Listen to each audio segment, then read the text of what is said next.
오늘 우리에게 주신 하나님의 말씀 보도록 하겠습니다. 히브리서 6장 4절로 12절 말씀입니다. 생명의 샘가 5월 16일 월요일 말씀 믿음과 인내로 약속을 받으라 함께 읽겠습니다. 한번 빛을 받고 하늘의 은사를 맛보고 성령에 참여한 바 되고 하나님의 선한 말씀과 내세의 능력을 맛보고도 타락한 자들은 다시 새롭게 하여 회개하게 할 수 없나니 이는 그들이 하나님의 아들을 다시 십자가에 못 박아 드러내놓고 욕되게 함이라. 땅이 그 위에 자주 내리는 비를 흡수하여 밭가는 자들이 쓰기에 합당한 채소를 내면 하나님께 복을 받고 만일 가시와 엉겅퀴를 내면 버림을 당하고 저주함에 가까워 그 마지막은 불사름이 되리라. 사랑하는 자들아 우리가 이같이 말하나 너희에게는 이보다 더 좋은 것 곧 구원에 속한 것이 있음을 확신하노라. 하나님은 불의하지 아니하사 너희 행위와 그의 이름을 위하여 나타낸 사랑으로 이미 성도를 섬긴 것과 이제도 섬기고 있는 것을 잊어버리지 아니하시느니라. 우리가 간절히 원하는 것은 너희 각 사람이 동일한 부지런함을 나타내어 끝까지 소망의 풍성함에 이르러 게으르지 아니하고 믿음과 오래 참음으로 말미암아 약속들을 기업으로 받는 자들을 본받는 자 되게 하려는 것이니라. 아멘. 4절부터 8절까지의 말씀을 보면요. 이 배교한 자들에게 내려지는 이 무서운 경고의 말씀이 있어요. 그리고 9절부터 12절까지의 말씀을 보면 이 격려와 권면 이러한 말씀이 있죠. 여러분 어느 쪽에 눈이 가시나요? 그 앞부분에 그 관심을 가질 수도 있는데 이 앞부분은 여러분들이 뭐 굳이 관심을 가질 필요가 없는 개인적으로 보면 그래요. 왜냐하면 타락한 자들에 대한 이야기거든요. 여기서 타락은 배교를 의미합니다.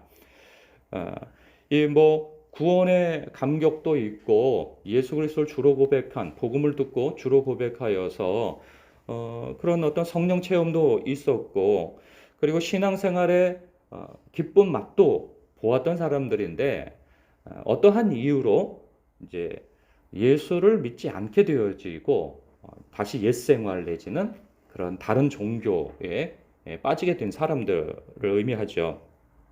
근데 이 사람들은 다시 새롭게 하여 회개할 수 없는 지경까지 간다는 거죠. 그래서 이들은 다시 돌아올 수 없는 지경. 이런 사례는 아마 저뿐만 아니라 여러분도 많이 보았을 거예요. 뭐 한때는 내가 뭐 그 기적도 체험했다, 무슨 체험도 있었다, 영적 체험도 있었다. 내가 뭐 예전에는 무슨 교회 안에 무슨 회장이었다, 뭐 이런 소리 하는 사람들이 있어요. 그런데 지금은 그렇지 않은 정도가 아니라 오히려 자기가 무슨 대단한 진리를 깨달아 아는 사람 마냥 나는 뭐 다 안다고 교회에 대해서 나는 성경에 대해서 다 안다고 그런 사람 난 참 여러 명 봤습니다.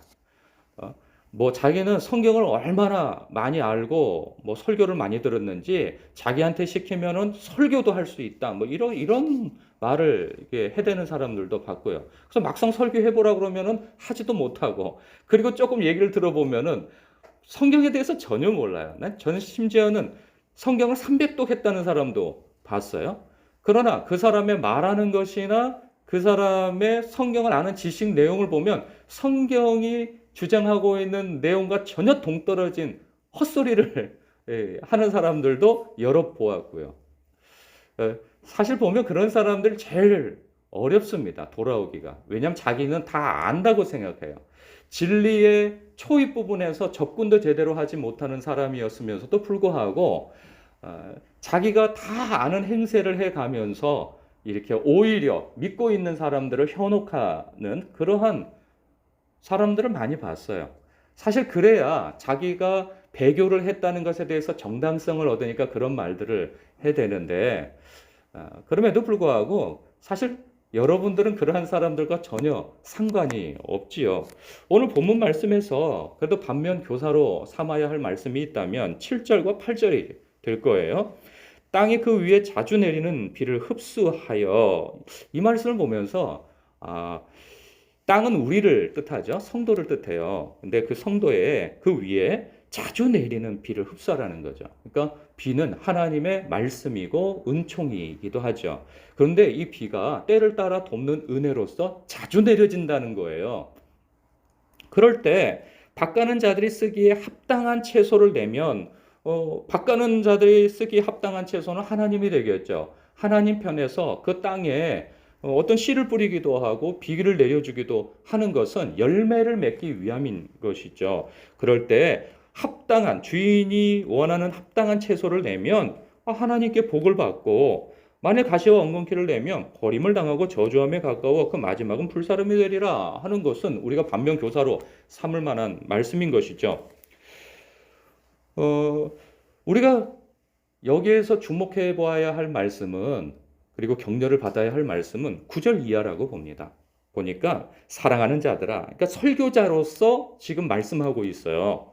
사랑하는 자들아, 우리가 이같이 말하나, 이같이 말하는 게 뭐겠어요? 앞에 있는 배교하는 자들이 받을 그 멸망에 대해서 경고를 했으나 너희에게는 이보다 더 좋은 것, 곧 구원에 속한 것이 있음을 확신하노라. 여러분은 거기에 속한 사람들이 아닙니다. 이 말씀을 하고 있는 거죠. 저도 동일한 마음으로 이 말씀을 대언하고 싶습니다. 여러분은 이 앞에 타락하여서 배교하여서 영원한 저주에 처할 사람들이 아닌 것이죠. 오히려 여러분들은 이 구원에 합당한 열매, 즉 그 열매라고 뭐 추려서 얘기한다면 성령의 9가지 열매가 될 수 있겠죠. 사랑과 희락과 화평과 오래 참음과 자비와 양성과 충성과 온유와 절제, 이와 같은 성품, 하나님 사랑하고 이웃과의 관계에 있어서 어떤 선한 열매들, 성품적 열매들, 삶의 열매들이 여러분들에게 있다는 것을 저는 확신합니다. 그렇게 믿어 의심치 않아요. 그러면서 이렇게 격려를 하는 거죠. 그래서 하나님은 불의하지 아니하사 너희 행위와, 여기서 말하는 행위는 이 문맥상 보면 그 하나님을 사랑해서 그 예수 그리스도를 주로 고백하고 주님으로서 철회하지 않는 거죠. 예수님이 주님이심을. 거기에서 따르는 삶의 고난이 있어요. 이 고난을 인내하며 견디는 삶을 살고 있다는 거죠. 그리고 그 모이기를 힘쓰면서 예배하기를 기뻐하고 힘쓰고 서로 격려하고 위로하고 사랑의 관계를 맺어가면서 신앙을 유지해 가고 있는 그 행위를 말씀하고 있는 거죠. 그러면서 그것과 더불어서 그의 이름을 위하여 나타낸 사랑으로, 그러니까 하나님을 사랑하는 그 사랑으로 무엇을 하는가? 이미 성도를 섬긴 것과 고난에 처해 있는 성도들을 마음으로 동감하고 그리고 동정하며, 그래서 그들을 내 형제처럼 내 몸처럼 여기고 도움을 주고 위로하고 격려하여서 뒤로 물러나 침륜에 빠지지 않도록 격려하여서 함께 가려고 하는 그 애씀과 수고인 것이죠. 바로 여러분과 같은 그러한 삶에 대한 칭찬을 하고 있어요. 그래서 저도 칭찬하고 싶습니다. 여러분들이 서로 사랑하고 주님 안에서 형제와 자매로 여기며 어찌하든지 한쪽이 잘못된 선택과 그리고 삶의 어려움이 겪으면 내일처럼 발벗고 나서서 기도해주고 그 문제를 해결해주기 위해서 애쓰고 그리고 격려하며 그리고 위로하며 그리고 또 어떤 방법을 제시하고 어찌하든지 그 문제에서 해결함 받아서 하나님께 영광 돌리도록 서로 도움이 되어주고 끌어주고 밀어주고 이러한 일들을 하고 계시는 것에 대하여서 저도 목사로서 칭찬하고 싶습니다. 하나님의 마음으로 말이죠. 여러분들 잘하고 계십니다. 그래서 그렇게 계속 하라고 지금 성경은 격려하고 있는 것이죠. 그러면서 11절에 보니까 바램과 권면을 담아서 말씀하고 있습니다. 우리가 간절히 원하는 것은 너희 각 사람이 동일한 부지런함을 나타내어 끝까지 소망의 풍성함에 이르러 게으르지 아니하고 믿음과 오래 참음으로 말미암아서 약속들을 기업으로 받는 자들을 본받는 자 되게 하려는 것이라 거죠. 이게 바람인 거예요. 이게 그러면서 권면을 하는 것이죠. 여러분들에게는 그 어떤 여러분의 신앙의 본이 되어지는 누군가가 있을 거예요. 여러분들 마음속에. 있으시죠? 예, 있을 거예요. 이렇게 마음속에, 어떤 일을 겪었을 때, 그렇지, 그분은 이렇게 선택했어. 물론 우리는 기본적으로 예수님이라면 어떻게 말씀하시고, 어떤 선택을 하시고, 어떤 태도를 하시며, 어떻게 말하셨을까? 이런 상황에서 그런 것을 염두에 두고 우리가 생활을 하지만서도 한편으로는 예수님처럼 살았던 어떤 한 사람이나 여러 사람을 본으로 삼아서 그때 그 선생님이 그렇게 했지. 그 집사님이 그렇게 했지. 그 안수 집사님이, 그 장로님이, 그 권사님이 이렇게 행동하셨지. 이러한 때 그것을 떠올리면서 마치 나도 이렇게 해야 되겠다 하는 본을 삼는 그러한 분들이 있을 거예요. 그런데 반대로요. 어떤 사람들은 이제 저와 여러분에 대하여서 그렇게 본단 말이죠. 그렇지 않겠어요? 여러분들을 다 지켜보고 있어요. 여러분들이 저를 지켜보듯이 주변 사람들이 여러분을 다 지켜보고 있습니다. 이런 때 어떤 말을 하나? 이럴 때 어떻게 선택을 하고 어떤 행동을 하나? 말은 하지 않아요. 근데 그분들이 어느 순간에는 이때 그분이 이렇게 선택을 했지. 이런 말을 했지. 이런 태도, 이렇게 태도했어. 그리고 이렇게 무엇을 했지.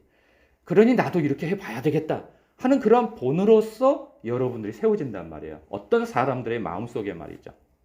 그래서 저는 이런 그 식구가 생각이 나요. 뭐냐면 눈길을 걸을 때 함부로 걷지 말라. 오늘 내 발자국이 마침내 뒷사람에겐 이정표가 될 것이기 때문이다. 라는 거죠. 우리의 삶에 눈밭을 걸어가는 것처럼 나는 이리저리 막 걸어갈 수 있어요.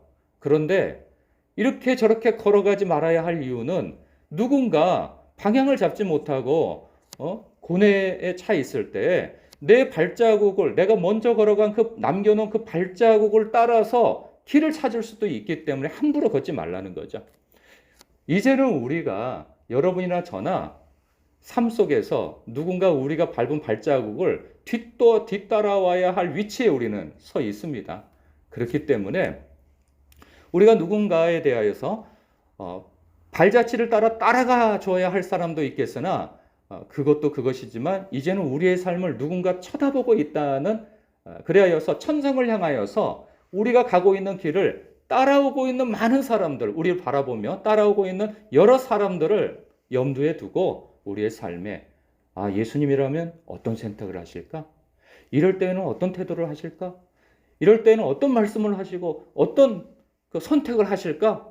그래, 주님께서 내 입장에서 이 자리에 똑같이 계셨다라고 한다면 이렇게 하실 거야 라고 하는 그러한 마음으로 오늘을 사시는 여러분 되시길 주님의 이름으로 축복합니다. 그래서 천성을 향하여서 올곧게 오늘도 걸어가시길, 어제 걸었던 그 길 오늘도 걸어가시고 그렇게 해서 천성을 향하여서 뚜벅뚜벅 걸어가시길 축복합니다. 기도하겠습니다.